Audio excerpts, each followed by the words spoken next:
European Union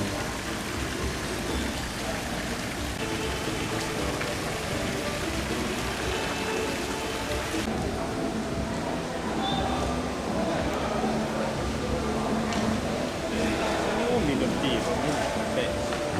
เป็นงานเลี้ยงเลยไปเลี้ยงมาทหารไปขี่เรื่อง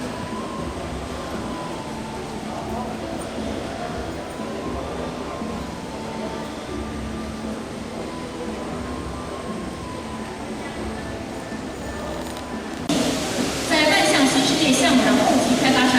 中欧国际将再接再厉，打造一个既源于老挝文化，又接轨国际需求，既让老挝人民自豪，又让国际人士满意的万象新世界。โครงการเห็นว่าโครงการนี้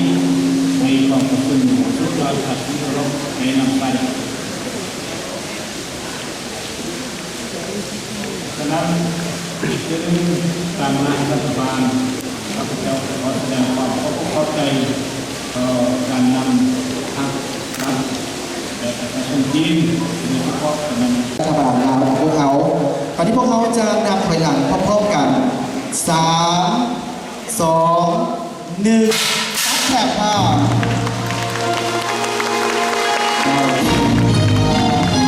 ที่ของเขาได้แข่งขันช่วยแล้วนะครับแข่งขันอาเซียนนี้บรรดาแข่งขันที่จะเข้าร่วมที่ของสุดท้ายนี้ก็จะได้ใช้สถานที่แห่งนี้